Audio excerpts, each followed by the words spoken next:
The rain hammered against the office windows like accusations. Elena Hartwell sat rigid in the leather chair, her fingers white-knuckled around the armrests, staring at the mahogany desk that separated her from the silver-haired attorney. The man's face was unreadable, practiced, professional, carved from decades of delivering news that shattered lives. "Miss Hartwell," he said, his voice low and measured, "I understand this is unexpected." Unexpected. The word hung in the air like smoke. Her father, Victor Hartwell, was dead, 3 weeks dead, buried in the Hartwell family mausoleum alongside generations of cold stone and colder secrets. She hadn't cried at the funeral, hadn't felt much of anything, really. Victor had been absent for most of her 28 years, a ghost in expensive suits who occasionally materialized at Christmas with extravagant gifts and empty conversations. But this was different. "He left me something," Elena said. It wasn't a question. The attorney, Morrison, his nameplate read, nodded slowly. He reached into a drawer and withdrew a cream-colored envelope. Thick paper, expensive, the kind that whispered of old money and older secrets. "Your father's will is unusual." Morrison's eyes flickered with something Elena couldn't identify. Concern? Warning? "There is an inheritance, substantial, the entire Hartwell estate, in fact. Properties in 7 countries, investment portfolios worth over $200 million. Art collections, vintage automobiles, a private island in the Mediterranean." Elena's breath caught. 200 million? But there's a condition. Of course there was. Morrison slid the envelope across the desk. Her name was written on the front and Victor's distinctive handwriting, sharp, angular, controlled. She could smell the faint scent of his cologne still clinging to the paper, sandalwood and secrets. "You must read this alone, and then you must decide." Decide what? "Whether you want to know who your father really was." The words dropped like stones into dark water. Elena's hand trembled as she reached for the envelope.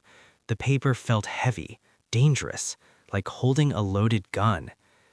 "If you choose to proceed," Morrison continued, his voice dropping to barely a whisper, "there's no going back.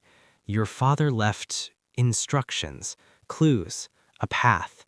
He wanted you to discover the truth yourself, every truth, no matter how dark." "And if I don't?" "Then you walk away. No inheritance, no answers. You live your life as if this conversation never happened." Elena stared at the envelope. Outside, thunder cracked like breaking bones. "How long do I have?" "To decide? 24 hours. To complete the journey, should you accept, 6 months. After that, the estate transfers to a series of charities your father designated." Morrison leaned forward. "Miss Hartwell, I've been your family's attorney for 30 years. I knew your father well, or I thought I did. Whatever you find, whatever he wanted you to find, it changed him. It consumed him. The man I buried 3 weeks ago was not the man I met 3 decades ago." "What do you mean?" Morrison's jaw tightened. He was afraid. In the end, Victor Hartwell was terrified. Of what, he never told me, but I saw it in his eyes, fear like I've never seen. Elena stood, the envelope clutched against her chest. Her heart hammered a savage rhythm. "One more thing," Morrison said as she turned to leave. "Your father left a message, just one sentence to be delivered verbally." She waited, barely breathing. Morrison's eyes met hers, and in them, Elena saw a flash of genuine pity.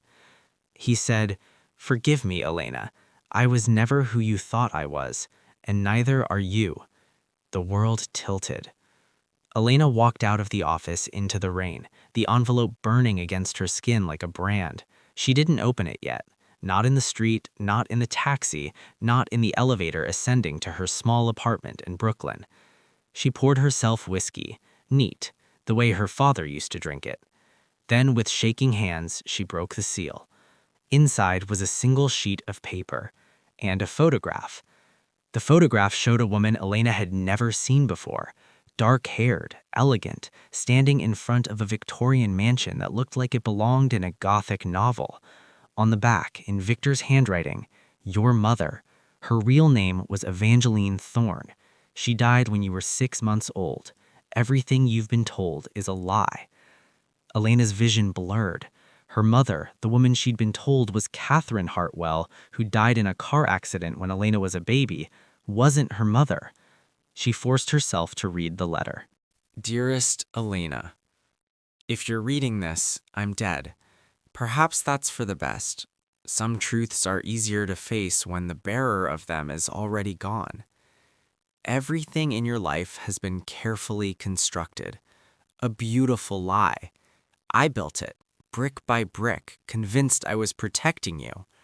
But lies, no matter how well-intentioned, eventually rot from within. Your mother, Evangeline, was extraordinary. She was also dangerous. Not to you, never to you, but to herself, to me, to everyone who got too close to the truth she carried. You are not just my daughter, Elena. You are the heir to something far older and darker than money. The Hartwell fortune is nothing compared to what you truly inherit.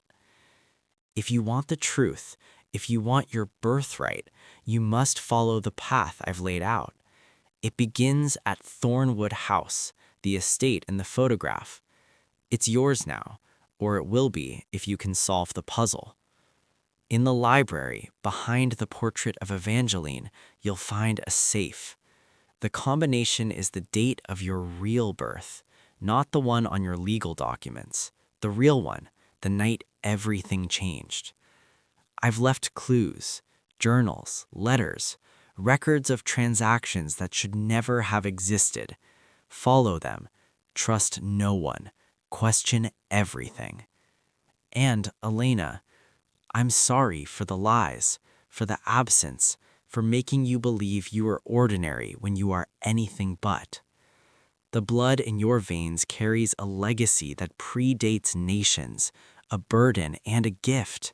You'll understand soon enough. Your father, Victor Hartwell. P.S. When you find the truth, you'll have a choice, the same choice I made 30 years ago. I chose wrong. Choose better than I did. Elena read the letter 3 times. Her hands no longer shook. The initial shock had crystallized into something colder, sharper, determination. She grabbed her laptop and searched for Thornwood House.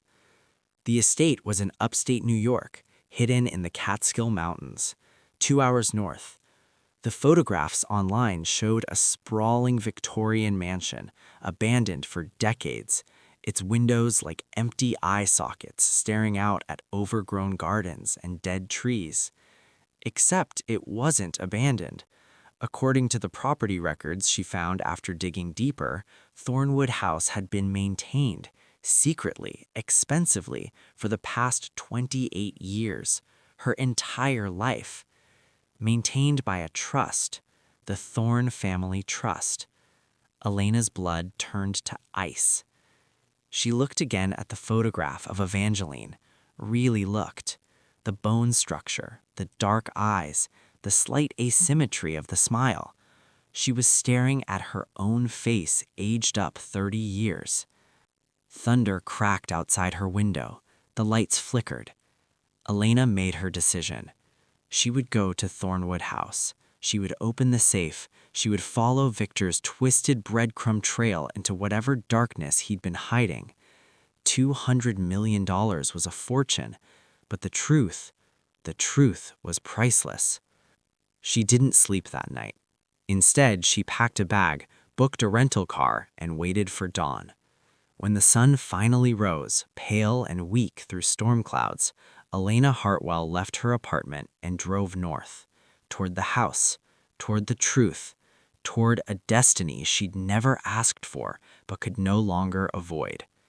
The rain followed her all the way. The GPS lost signal 10 miles before the turnoff. Elena drove in silence, following a map she'd printed from an old surveyor's record she'd found buried in public archives. The roads grew narrower, the trees thicker, pressing in from both sides like fingers reaching for her car. Mist clung to the ground in shifting sheets.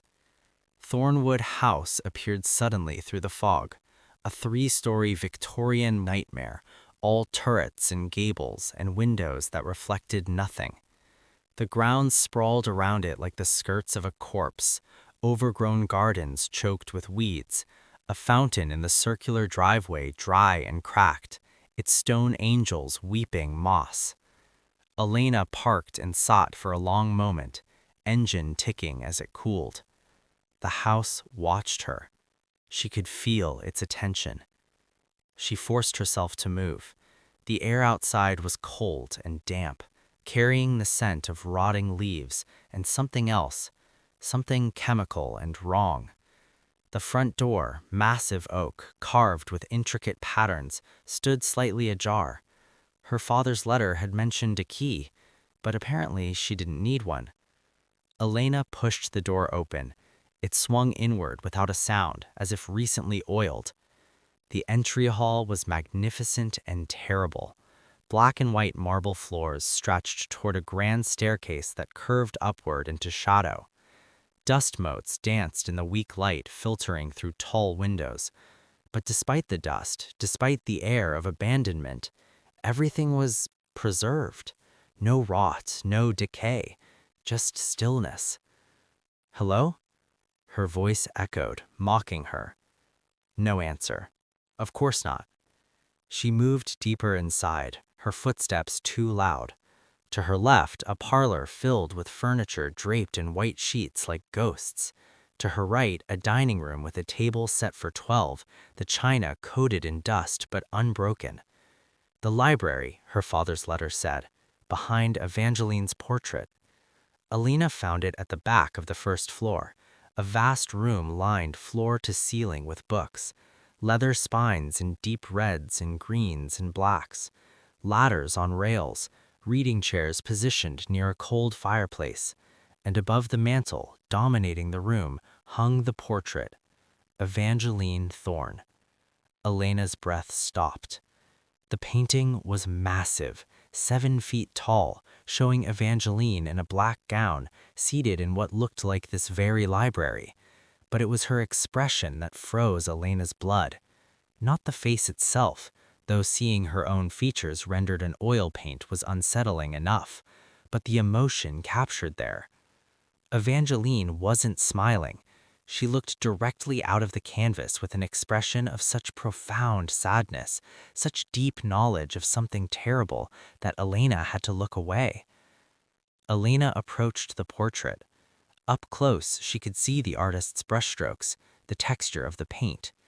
And she could see, barely visible in the lower right corner, a signature and date, E.T. 1997. Evangeline had painted herself, the year before Elena was born. Elena's hands were shaking again as she reached behind the frame. There, a seam in the wall. She pushed and a section of paneling swung open, revealing a modern safe built into the brick. Electronic keypad, 10 digits. The combination is the date of your real birth, not the one on your legal documents. The real one, the night everything changed. According to her birth certificate, Elena was born on March 15, 1997, but that was a lie. Victor said so, explicitly. When was she really born? Elena closed her eyes, trying to remember, trying to feel for anything that might guide her, but there was nothing, just blank spaces where memories should be. She pulled out her phone and searched for Evangeline Thorne, news articles, obituaries, anything. And there it was, buried in an archive of a local newspaper from 1997. Tragic death at Thornwood Estate. Evangeline Thorne, 32, was found dead on September 23, 1997, at her family home in an apparent suicide. She leaves behind an infant daughter. The Thorne family, once prominent in September 23, 1997. Elena's official birthday was March 15th, 6 months earlier. But if Evangeline died in September with an infant daughter, Elena tried the combination 09231997. The safe beeped, clicked. The door swung open. Inside was a leather journal, a stock of photographs, a small wooden box, and a USB drive. Elena's hands trembled as she reached for the journal. The leather was soft, well worn. She opened it to the first page. Evangeline's handwriting, elegant, flowing. This journal is for my daughter. If you're reading this, Elena, then I am dead and you are old enough to know the truth. I pray you never have to. I pray Victor finds another way. But I know him. He won't. He can't. We are not what we seem, darling. Not me. Not you. Not any of us who carry the thorn blood. We are vessels. Elena's vision blurred. She blinked hard and kept reading. For 300 years, the Thorn family has carried a secret. We are not merely wealthy. We are not merely eccentric. We are keepers of something ancient, something that predates modern civilization, something that chose us or cursed us, depending on your perspective. In our blood, Elena, lives a gift or a parasite. Science cannot explain it. Religion cannot contain it. We call it the inheritance, though it has had many names throughout history. It manifests differently in each generation. For some, it's precognition. For others, influence over the minds of men. My grandmother could heal with a touch. My mother could kill the same way. For me, I see deaths, not future deaths, past deaths. Every person I look at, I see how they died. Every object I touch, I feel the dying moments of everyone who ever owned it.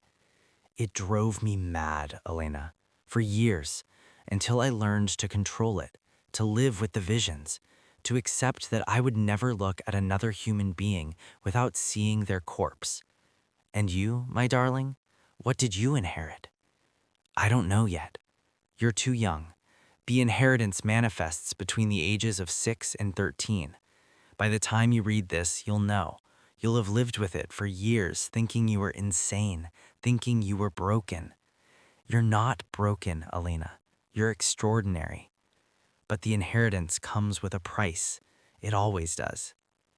Elena's mouth was dry. Her heart hammered against her ribs like a trapped bird. This was insane. Impossible. Genetic gifts, supernatural abilities. It sounded like the ravings of a disturbed mind. But she kept reading, because somewhere deep in her bones, in the dark places she never examined too closely, something resonated. The price, Elena, is that we cannot have normal lives. We cannot have normal loves. Everyone who gets too close to a thorn eventually suffers, dies, or worse. Your father, Victor, he knew this. I told him everything before you were conceived. I warned him, but he loved me anyway. Fool that he was. Beautiful fool. And when you were born, when I held you for the first time and felt the inheritance pulsing in your tiny body like a second heartbeat, I knew I had made a terrible mistake. I should never have had a child.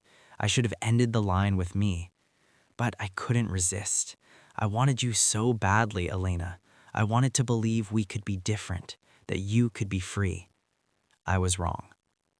The entry ended there. Elena flipped pages, her hands shaking so badly she nearly dropped the journal. The next entry was dated 2 weeks later. Victor is scared.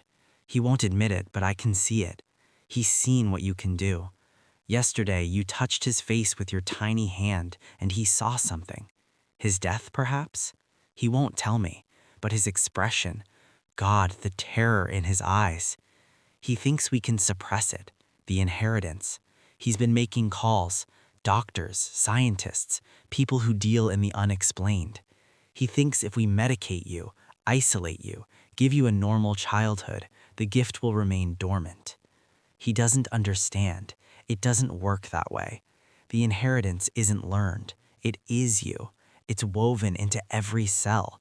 Suppressing it is like suppressing your own heartbeat. But I'll let him try, for now, because the alternative, teaching you to use it, to control it, that means admitting what we are, what you are. Monsters wearing human skin. Elena's breath came in sharp gasps. She felt dizzy, sick. Memories were surfacing, fragments, things she'd buried so deep she'd convinced herself they never happened. She was 7 years old, at school. A boy had pushed her on the playground. She'd grabbed his arm, and she'd known he would die at 43 in a car accident on a rainy Tuesday. Felt his terror, tasted his last breath. She'd screamed and screamed until the teachers pulled her away. They'd called it a panic attack. Victor took her to specialists. They diagnosed anxiety, given her medication. The memories faded after that, became fuzzy, manageable. But they never fully disappeared. Elena set the journal down and reached for the photographs. The first showed Evangeline pregnant, glowing, standing in front of Thornwood House. The second showed her holding a newborn, Elena, her expression not joyful but haunted, afraid. The third photograph made Elena's blood freeze. It showed Evangeline in this very library, sitting in the same pose as her portrait. But this was a photograph, not a painting. And in her lap lay a knife, a ceremonial blade, ornate and old. Evangeline's wrists were slit. Blood pooled on the floor around the chair. Her eyes were open, staring directly at the camera.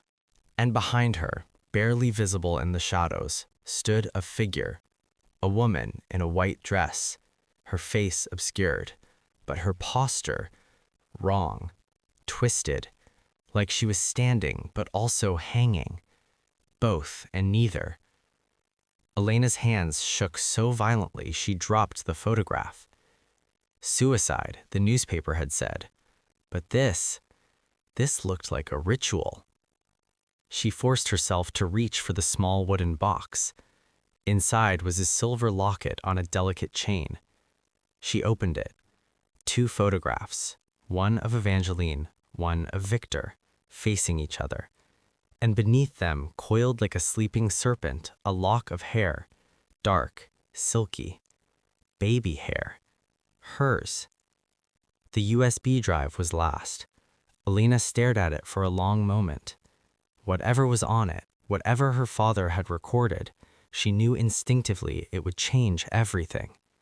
She needed a computer. There had to be one somewhere in this house. Elena stood, the journal clutched to her chest, and explored further. She found a study on the 2nd floor. Victor's, clearly. Masculine furniture. A desk with a laptop, modern, plugged in and charging. Someone had been here recently, maintaining the house, keeping Victor's workstation functional. Who? Elena powered on the laptop. No password. It opened directly to the desktop. A single folder sat in the center of the screen. For Elena. Inside were video files, dozens of them, dated over the past 10 years. She clicked the first one. Victor's face filled the screen. He looked younger, less haggard than she remembered. He sat in this very study, the same windows behind him showing a sunny day. Elena, he said, his voice thick with emotion. If you're watching this, then I'm dead, and you found Thornwood. Good. You deserve to know everything. He paused, running his hair through his hair. Your mother didn't commit suicide. She was murdered. Elena's world tilted. By who or what, I don't know. I've spent 27 years trying to find out. Evangeline knew it was coming. She told me in the weeks before her death that something was hunting her, hunting all thorns. She called them hollow ones. Victor's expression hardened. I thought she was losing her mind. I thought the visions had finally broken her. But then she died. And you were changed, quieter, like something inside you had been locked away. He leaned closer to the camera. Elena, I made a choice. I used the Hartwell resources to erase Evangeline's history, to hide you, to give you a new identity, new records, a new life. I convinced myself I was protecting you from whatever killed your mother." His eyes glistened. "But I was also protecting myself from the truth, from the responsibility. Because if Evangeline's right, if the inheritance is real, if the hollow ones are real, then you're not safe. You've never been safe. And neither was I just by being close to you." He wiped his eyes roughly. "There's more on this drive. Evidence, testimonies from other families like the Thorns, records of disappearances, murders, suicides that follow the same pattern. And there's information about something Evangeline called the source, the origin of the inheritance, where it came from, what it wants." Victor's voice dropped to a whisper. She believed it could be ended, the curse broken, but it would cost everything. Your life, my life, maybe more. He stared directly into the camera, into Elena's eyes across time. "And Elena, trust no one. Not the police, not old family friends, not even people who claim to want to help. The hollow ones can wear any face, speak with any voice. They've been watching our family for generations." The video ended abruptly. Elena sat in the darkness, the laptop screen casting a pale glow on her face. Outside, night had fallen without her noticing. The house creaked and settled around her. Or maybe it was something else, something moving through the rooms below. She thought of the figure in the photograph, the woman in white standing behind Evangeline's corpse. A hollow one? Elena reached for the next video file, her finger hovering over the touchpad. Then she heard it, distinct, unmistakable. Footsteps on the stairs. Someone else was in the house. Elena killed the laptop screen and plunged the room into darkness. The footsteps continued, steady, unhurried, climbing the staircase with the confidence of someone who knew exactly where they were going. She grabbed the letter opener from Victor's desk, inadequate but better than nothing, and pressed herself against the wall beside the door. Her heart hammered.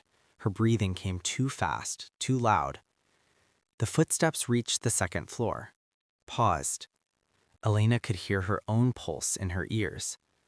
Then a voice, female, low, amused. "I know you're here, Elena. I can smell the thorn blood from downstairs." Every muscle in Elena's body locked. "Don't be dramatic," the voice continued. "If I wanted to hurt you, you'd already be dead. I'm here to help, as much as one like me can help one like you anyway." The footsteps resumed, moving toward the study. Elena tightened her grip on the letter opener. Her palms were slick with sweat. The door opened slowly. A woman stood in the doorway, backlit by the hallway's dim emergency lighting. She was tall, elegant, wearing a long black coat despite the season. Her hair was white blonde, pulled back in a severe knot, but it was her eyes that stopped Elena cold. They were wrong. The pupils too large, the irises too pale, silver almost, like mercury. "Hello," the woman said, stepping inside. "My name is Iris. I was a friend of your mother's. Sort of." "Stay back," Elena managed, raising the letter opener. Iris glanced at it and smiled. "Oh, darling, that won't do anything to me, but I appreciate the spirit." She closed the door behind her and leaned against it, casual as if they were old friends. "We need to talk, quickly, before the others arrive." "Who's they?" "The hollow ones, of course. The same things that killed Evangeline. And trust me, they know you're here. Probably knew the moment you touched that safe downstairs. The inheritance leaves a signature, a scent, like blood in water to sharks." Elena's mind raced. Was this a trick? A test? "You're one of them, a hollow one." Iris's expression flickered, surprise, then respect. "Sharp. Yes and no. I'm complicated. Let's call me a defector. I left their service a long time ago, much to their displeasure. Why should I trust you? You shouldn't, not fully, but I'm the only one who's going to tell you the truth without trying to kill you afterward. Iris moved to the window and peered out into the darkness. We have maybe 30 minutes before the others arrive, so listen carefully. Elena didn't lower the letter opener, but she didn't attack either. Iris continued. Your mother was right. The inheritance is real. It's ancient, older than recorded history. It's not genetic in the traditional sense. It's mimetic, viral. It infects bloodlines, passes through generations, growing stronger with each iteration. That's impossible. Is it? Iris turned, her strange eyes catching the faint light. You've felt it, haven't you? The thing inside you that's not quite you. The awareness that sometimes you know things you shouldn't, see patterns others miss, touch someone and feel their death like an ache in your bones. Elena's throat constricted. How? Because that's what thorns do. You see deaths, past, present, sometimes future. Evangeline saw them as visions. You feel them as truth. It manifests differently, but the core is the same. You're a death knower, a psychopomp without portfolio. The word hung in the air like a curse. The hollow ones, Iris said, are what happens when the inheritance consumes its host completely. They're people, or they were people, who let the gift take over, who used it too much, pushed too hard, until there was nothing left but hunger. Hunger for what? Iris's smile was sad. For more inheritance, they feed on those who carry it, drain them, consume the gift and the person together. It sustains them, makes them powerful, but it also makes them empty, hollow. Elena's legs felt weak. She sank into Victor's chair. My mother was hunted, yes. She was strong, her gift was potent, and she'd learned things, dangerous things about the source, the origin point of the inheritance. She was close to finding it when they killed her. They murdered her in this house, in the library. I saw the photograph. Iris nodded. They made it look like suicide. They're good at that. And they took something from her when she died, something important. What? Her memories, her knowledge, everything she'd learned about the source. They ripped it from her mind and left her body behind as a warning. Elena felt sick. Why didn't they take me? I was just a baby. Because Victor hid you, used the Hartwell money and connections to erase your trail, changed your name, your records, your birthday. He severed the connection between Elena Hartwell and the Thorn bloodline, at least on paper. It bought you time. But they found me eventually. No, Iris said carefully. You found yourself by coming here, by opening that safe. You rang a bell that every hollow one within 100 miles can hear. Elena stood abruptly. Then I need to leave, now. Too late for that. They're already coming. Your only option now is to finish what Evangeline started, find the source, end the inheritance. How? Iris reached into her coat and withdrew a small leather-bound book, ancient. The cover was cracked and stained. This is Evangeline's research, her real research. I saved it the night she died. She'd given it to me for safekeeping, said if anything happened to her, I should give it to you when you were ready. Elena stared at the book. The leather was warm, almost alive. What kind of sacrifice? Iris's expression was unreadable. The kind that costs everything. Before Elena could respond, the lights went out. Complete darkness, so absolute it felt solid. They're here, Iris whispered. Don't move, don't make a sound. They hunt by sensing the inheritance. As long as you don't use it, you're just another piece of furniture. Elena froze, her breath caught in her throat. She heard it then. Movement in the house below. Not footsteps, something else. A sliding, scraping sound, like fabric dragging across wood or skin. It climbed the stairs, slowly, methodically. Elena's entire body screamed to run, but Iris's hand on her arm held her in place. The door to the study opened. A figure stood there. No, not a figure. A shape. Vaguely human, but wrong in every dimension. Too tall, too thin. Its limbs bent at angles that shouldn't exist. And its face. God, its face. It had none. Just smooth skin where features should be, but Elena could feel it looking at her, sensing, tasting the air. Inheritance, it whispered. The voice came from everywhere and nowhere, like wind through a corpse. Fresh, young, so much potential. It stepped into the room, each movement accompanied by that awful sliding sound. Elena couldn't breathe, couldn't think. Her vision narrowed to that terrible blank face, tilting toward her. Then, Iris moved. She stepped between Elena and the Hollow One, her posture shifting. No longer casual, now she looked dangerous, predatory. "She's protected," Iris said, her voice cold as ice. The Hollow One's head swiveled toward her. "You, betrayer, thief, you should not interfere. And yet, here I am." Something passed between them, not words, something else, a negotiation in frequencies Elena couldn't hear. The Hollow One's blank face turned back to Elena one last time. "We will have you," it said. "Eventually.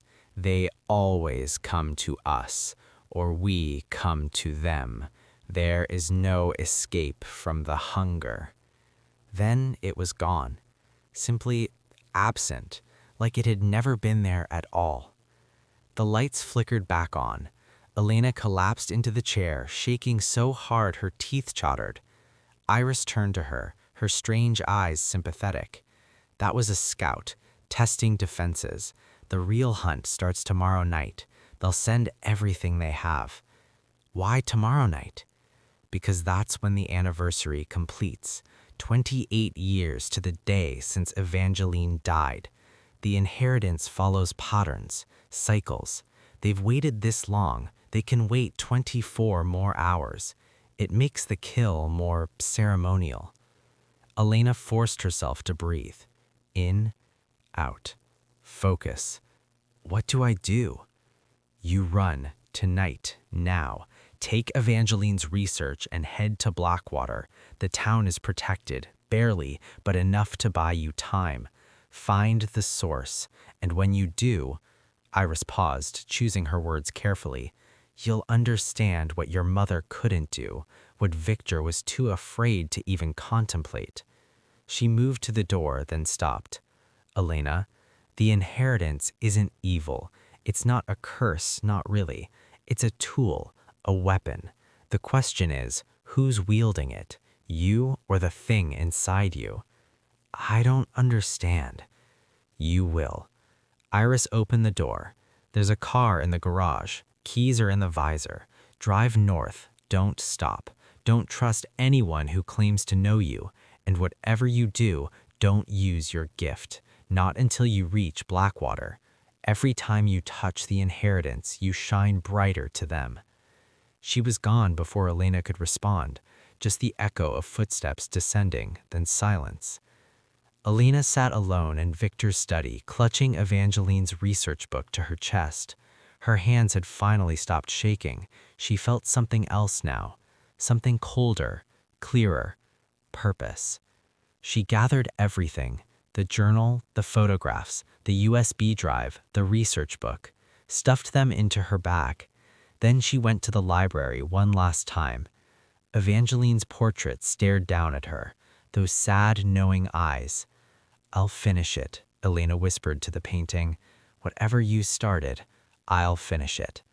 The portrait didn't answer, but Elena swore she saw something shift in the painted eyes, recognition, or maybe hope.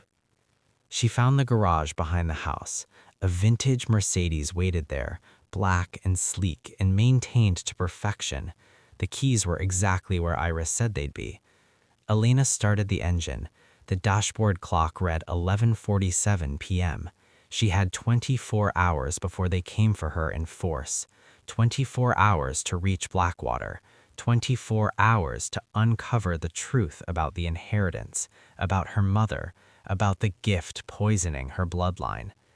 Elena Hartwell drove north into the darkness, leaving Thornwood House behind, but she could feel it, even as the mansion disappeared in her rearview mirror. The thing inside her, the inheritance, unfurling like a sleeping serpent, waking up and hungry. The highway was empty at midnight. Elena drove north through Vermont, following directions scrawled in Evangeline's handwriting in the margins of the research book. The road grew progressively worse, from interstate to state route to county road to something that barely qualified as paved. She'd been driving for 3 hours when she saw the first sign, or rather, the absence of signs. Every road marker that should have pointed to Blackwater was either missing, painted over, or deliberately vandalized, like someone wanted to make sure nobody found the town by accident. Elena's phone had lost signal an hour ago. The car's GPS showed her on a road that officially didn't exist, heading toward a destination the map marked as uninhabited wilderness. But the directions in Evangeline's book were specific. Turn at the dead oak. Follow the creek bed north. When you see the church with no steeple, you're close. Elena found the dead oak, a massive thing, lightning-struck and hollow, its branches reaching toward the sky like accusatory fingers. She turned onto an unmarked dirt road. The forest pressed close on both sides, too close. The trees here were wrong, twisted, their bark blackened, their branches growing in patterns that hurt to look at directly. She drove slower now, the Mercedes headlights cutting narrow tunnels through the darkness. Something moved in the trees, keeping pace with the car. She caught glimpses of it in her peripheral vision, pale and elongated, moving between the trunks with unnatural fluidity. Don't look directly at it, she told herself. Don't acknowledge it. The creek bed appeared, a dry scar through the landscape. She followed it north, the car bouncing over roots and rocks. Twice she had to get out and move fallen branches. Each time she felt the thing in the forest getting closer. Then she saw it, the church. It stood in a clearing, illuminated by the full moon. White clapboard, a peaked roof, tall windows dark as graves, and no steeple. Just a flat space where one should have been, as if it had been surgically removed. Elena parked in front of the church. The engine ticked as it cooled. She sat there, staring at the building, every instinct screaming at her to turn around. But there was nowhere else to go. She grabbed her bag and stepped out of the car. The air was wrong here, too still, too cold. It smelled of earth and copper and something floral that was probably decay. The church door stood open. Elena approached slowly, her footsteps too loud on the gravel. Inside, the church was empty. Pews removed, altar gone, just bare wooden floors and dust thick enough to show her footprints. But on the far wall, someone had written in what looked like ash, "Welcome home, Thorn." Elena's blood froze. Then she heard it, behind her, the soft scrape of footsteps on gravel. She spun around.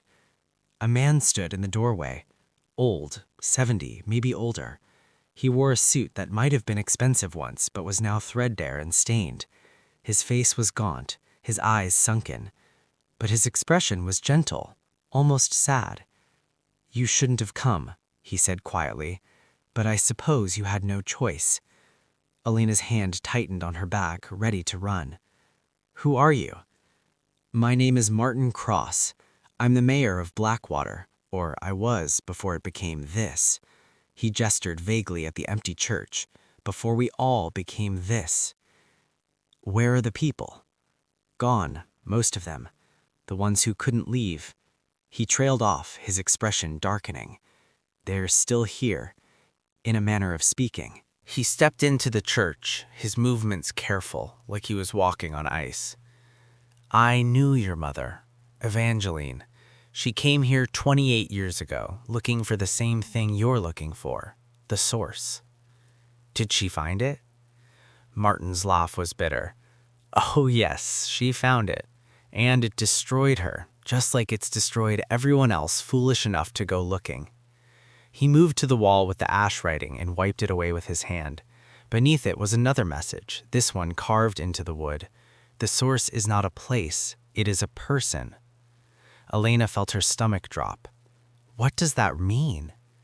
It means, Martin said slowly, that the inheritance didn't come from nowhere. It came from someone, a single individual, patient zero, if you will. And they're still alive, still here in Blackwater, still spreading the gift like a disease. He turned to face her. Your mother found them, spoke with them, and when she left Blackwater, she was changed, haunted. She told me she couldn't do it, couldn't make the sacrifice required. So she went home, wrote her research, and waited to die. What sacrifice? Elena's voice was barely a whisper. Martin's eyes held infinite sadness. To end the inheritance, you have to kill the source. But the source is not just one person anymore. They've spread themselves across multiple hosts, vessels, dozens of them, maybe more. Killing one does nothing. You have to kill them all, simultaneously. Elena's mind raced. That's impossible. How would I even find them all? Your gift, Martin said simply. The death knowing. You can feel them, sense them. If you open yourself to the inheritance fully, let it consume you just for a moment, you'll see every person carrying a piece of the source. You'll know exactly where they are and how to reach them. But once you open yourself that fully, you become visible. Every hollow one, every corrupted thing that feeds on the inheritance, they'll all see you, know you, hunt you with everything they have. He moved closer, his voice dropping to a whisper.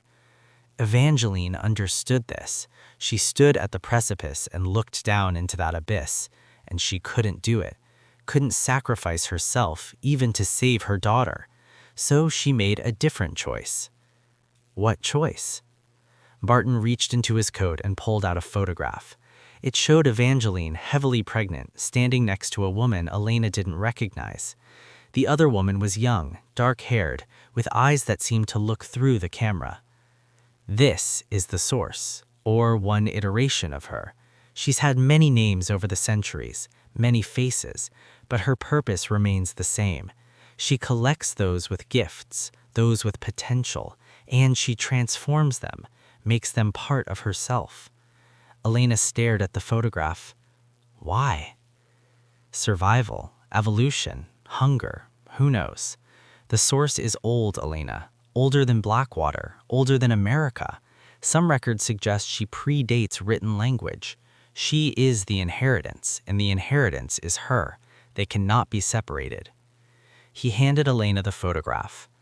Your mother made a deal. She agreed to give the source something precious in exchange for time, for your safety, for a few years of peace. Elena's hands shook. What did she give? Herself, her memories, her knowledge, everything she'd learned about how to kill the source. Evangeline erased herself piece by piece, giving the information away so it could never be used against the source. And in exchange, the source agreed to leave you alone until your 28th birthday. The world tilted. Today, Elena whispered. Martin nodded. Today, the deal expires, which means you're fair game now, unless I make a new deal. No, his voice was sharp. That's what the source wants, what she always wants. More deals, more time, more victims. Evangeline's sacrifice bought you nothing but a few extra years. You'll waste them the same way if you negotiate. Then what am I supposed to do? Martin's expression hardened. Finish it. Make the sacrifice your mother couldn't. Open yourself to the inheritance. Find every piece of the source and burn them all out of existence. I'll die. Yes, probably, but you'll die free. And everyone who comes after you, every child born with the gift, they'll be free too. No more hollow ones, no more hunting, no more curse. Elena felt tears on her cheeks. She hadn't realized she was crying. I don't want to die." "No one does," Martin's voice was gentle, "but some deaths matter more than others. Your mother knew that. She just couldn't accept it." He moved toward the door, then paused. "The source lives in the old Thorn Mansion, 2 miles north of here, on Blackwater Lake. If you're going to do this, if you're going to end it, that's where you start."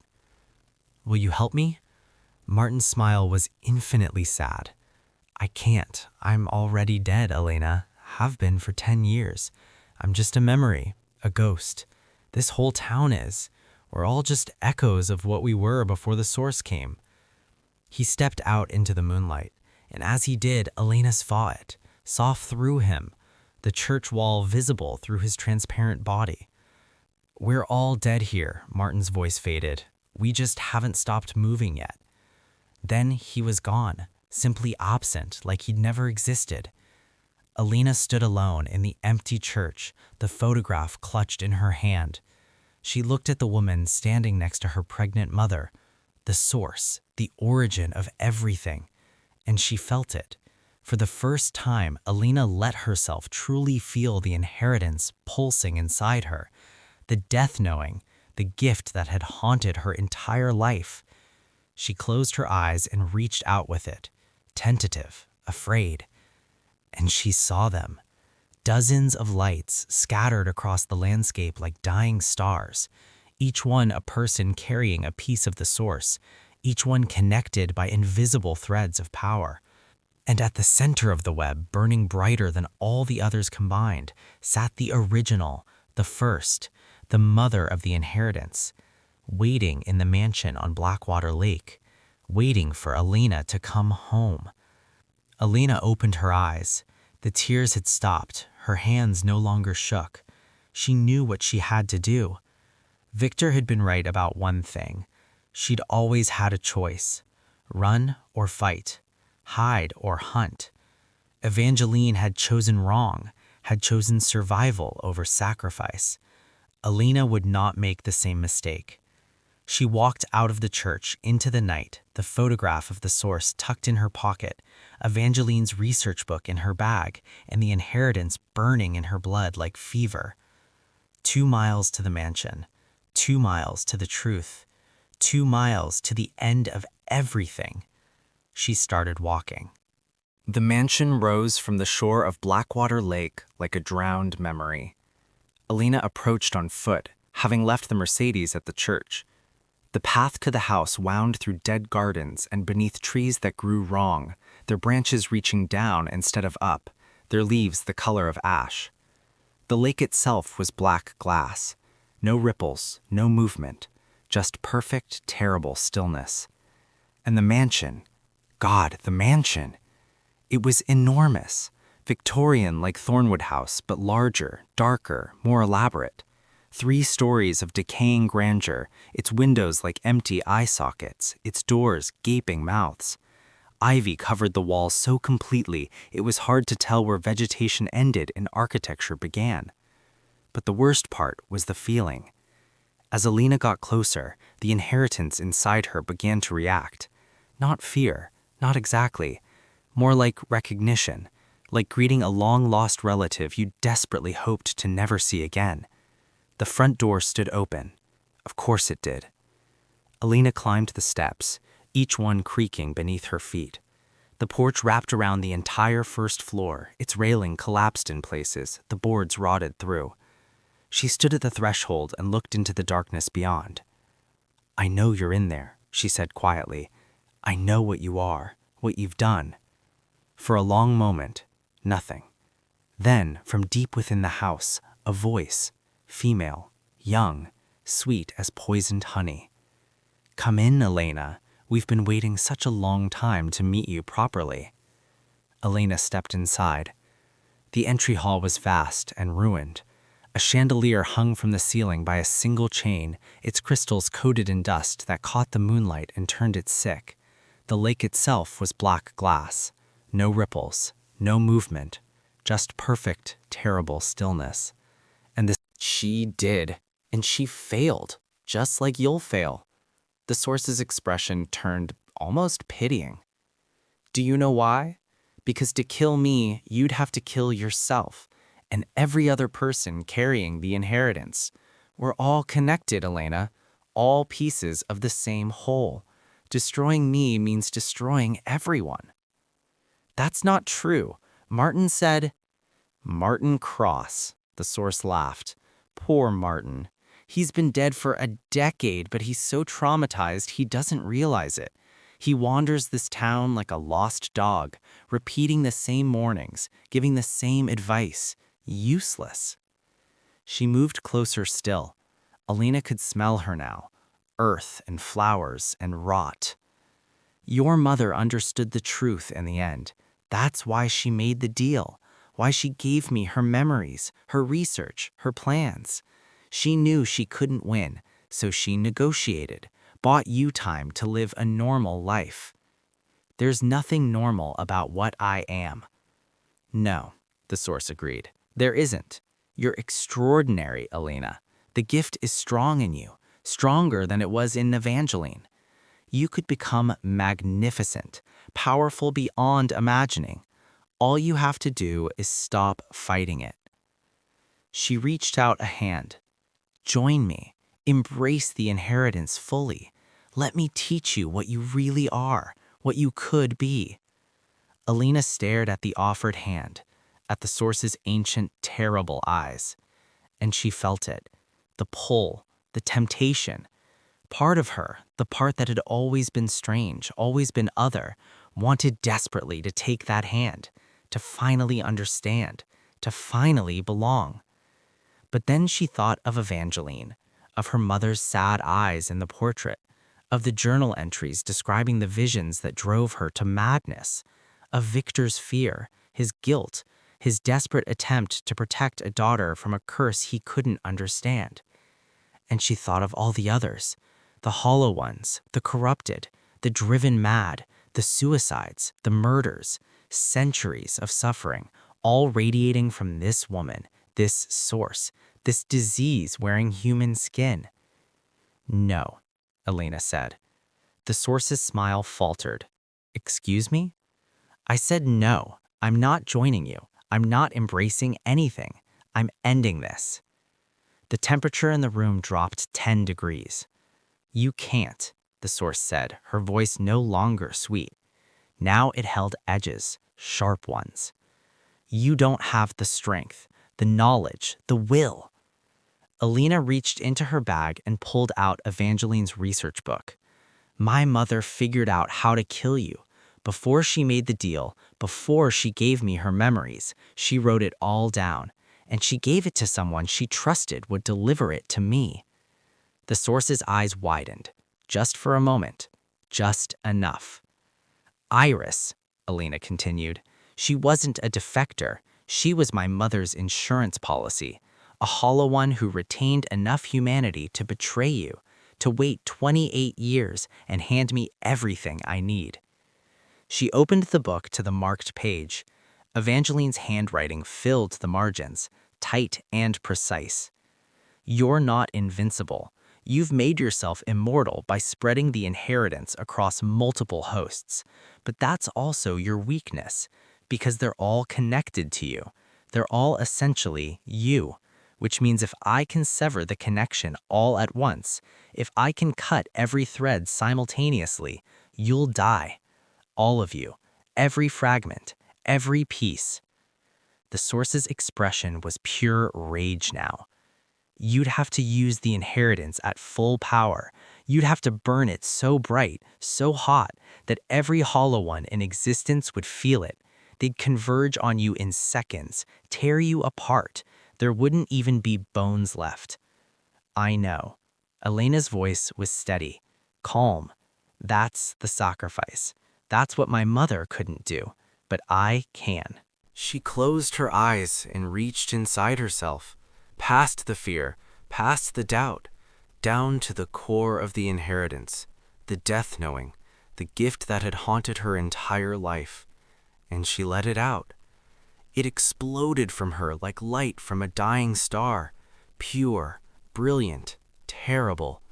She could feel them all, every person carrying the inheritance, every hollow one, every fragment of the source scattered across the world, and she could feel the threads connecting them, hundreds of them, thousands, a web of power spanning continents and centuries. Elena reached out with her gift and grabbed every thread simultaneously. The source screamed.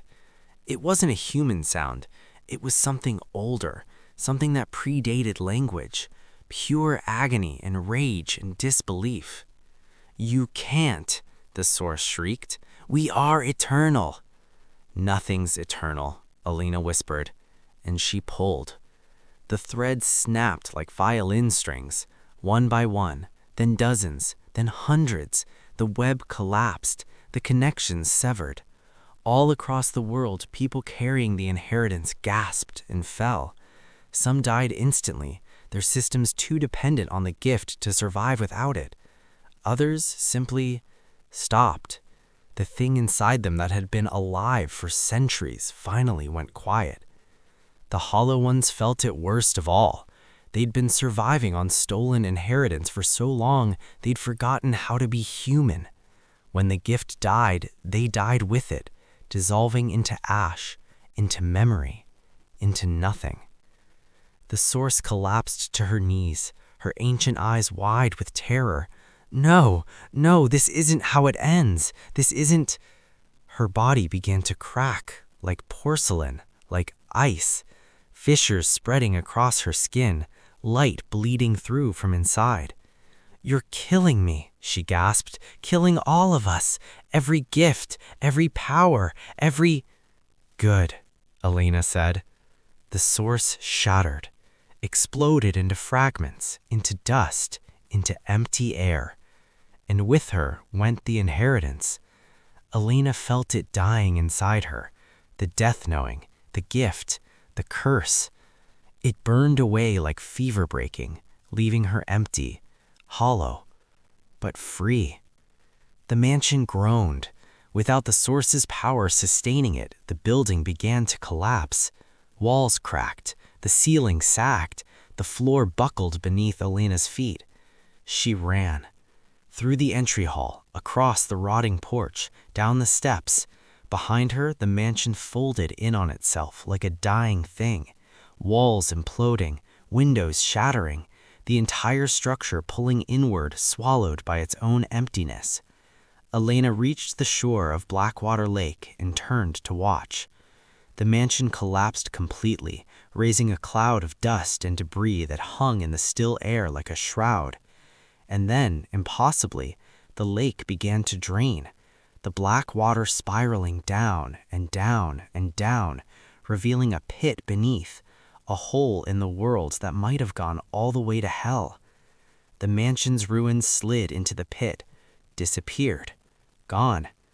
And with them went Blackwater, the town, the church, the twisted trees, all of it fading like mist under sunlight, like it had never existed at all. Elena stood alone in empty wilderness, just trees and hills, and the first light of dawn breaking over the horizon. She fell to her knees, exhausted, drained, empty, but alive and free. Elena woke in a hospital 3 days later.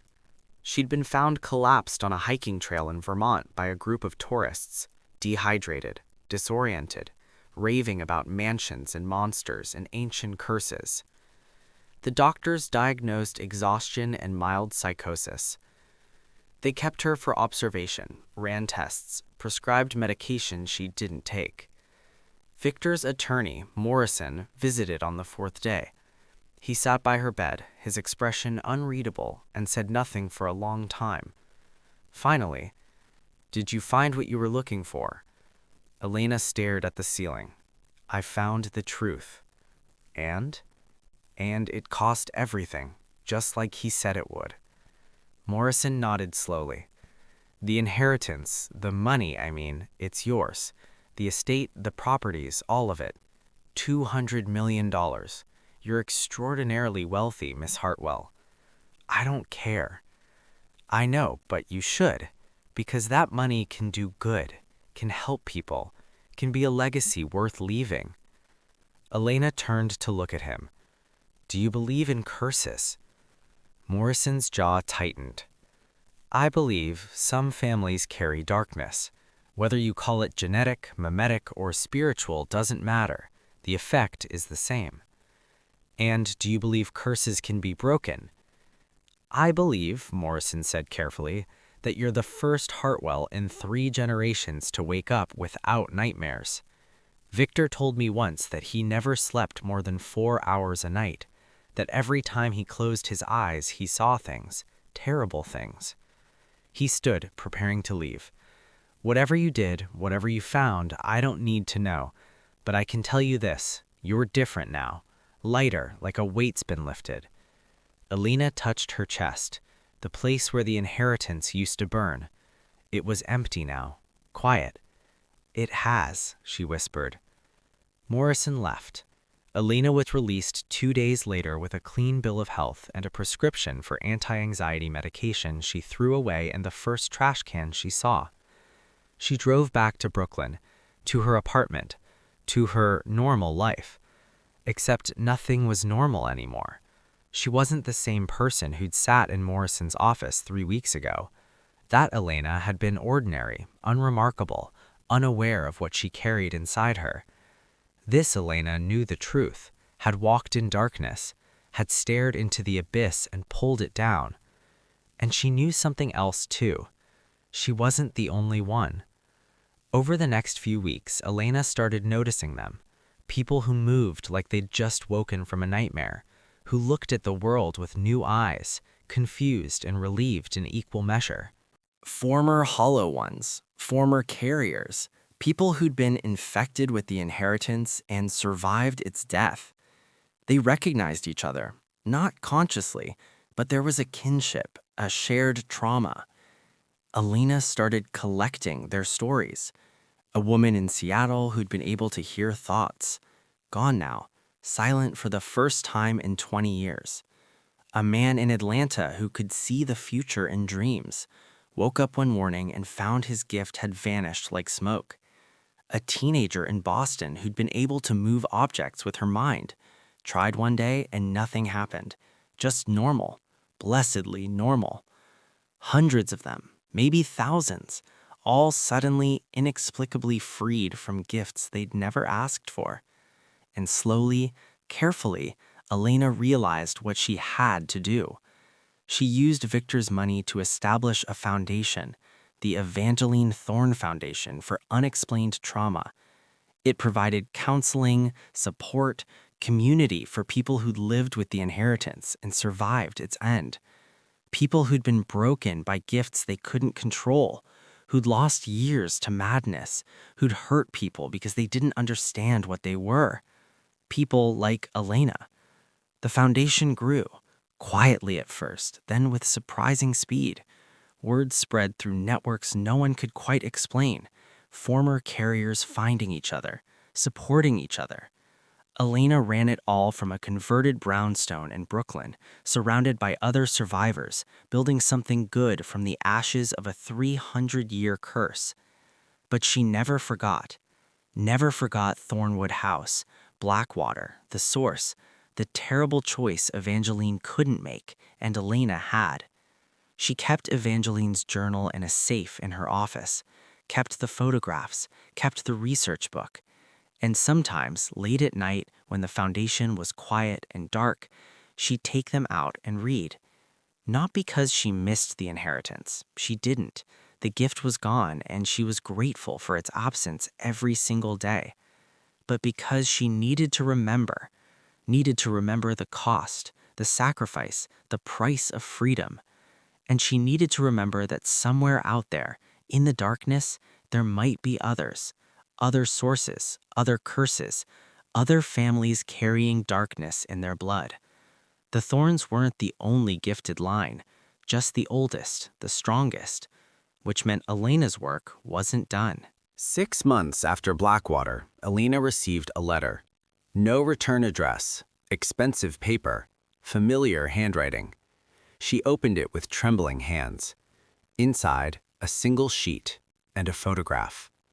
The photograph showed Iris, the woman who'd helped her at Thornwood House, standing in what looked like Eastern Europe. Behind her, a castle, ancient, imposing, and beside her, a young girl, maybe 12 years old, dark-haired, with eyes that looked too old for her face. The letter was brief. Elena, you broke the thorn curse, ended the inheritance, freed hundreds, maybe thousands from a gift they never wanted. Well done. But there are others, other bloodlines, other gifts, other sources. The photograph in the letter is Mira. She's the last of the Volkov line. And she's being hunted by something that makes the hollow ones look merciful. She needs help, the kind of help only someone who's walked your path can provide. You don't owe me anything. You don't owe anyone anything. You've earned your peace. But if you want to continue the work, if you want to help others escape what you escaped, I know where to find more like Mira. More cursed bloodlines. More children trapped in nightmares they can't understand. The choice is yours. It always has been. Iris. P.S. Your mother would be proud. I thought you should know. Elena read the letter 3 times. Then she looked at the photograph again, at Mira's haunted eyes, at the desperation barely hidden behind her young face. She thought of Evangeline, of Victor, of everyone who'd carried the inheritance and died because they couldn't escape it.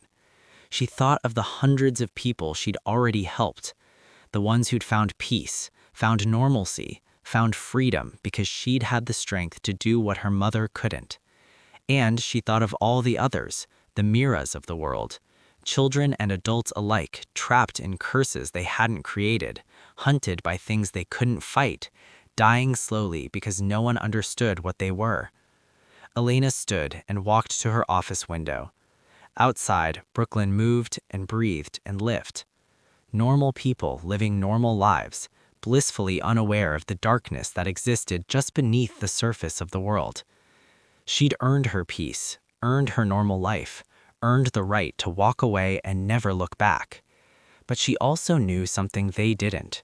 There were worse things than the inheritance, older curses, darker gifts, and someone had to help the ones who carried them. Someone who understood, who'd been there, who'd survived. Elena picked up her phone and dialed Morrison. When he answered, she said simply, I need you to liquidate some assets and book me a flight to Prague, first class, one way. Miss Hartwell, said Morrison carefully, are you sure? Elena looked at the photograph again, at Mira's desperate eyes, at Iris's knowing smile. No, she said honestly, but I'm going anyway. She hung up and began to pack. 2 days later, Elena Hartwell boarded a plane to Prague. In her bag, Evangeline's journal, the source's photograph, and a letter of introduction to a 12-year-old girl who desperately needed someone to tell her she wasn't alone, wasn't broken, wasn't cursed, just gifted. And there was a difference. As the plane lifted off, Elena looked down at the city shrinking beneath her. She thought of her father's last words, I chose wrong, choose better than I did. She had. Evangeline had chosen survival, Victor had chosen avoidance, but Elena had chosen sacrifice, and then, impossibly, she'd chosen to keep going. Not for money, not for legacy, not even for redemption, but because some people were worth saving, some curses were worth breaking, some darkness was worth walking into if it meant bringing someone else out. Elena Hartwell had broken one curse. Now she'd see how many others she could break before the darkness finally claimed her. The plane climbed into the clouds, toward Prague, toward Mira, toward another family, another gift, another curse waiting to be ended, toward a legacy worth building from the ashes of the one she'd inherited, toward a future she'd carve out with her own hands, free from the chains of the past. The inheritance was dead, but Elena Hartwell was very much alive.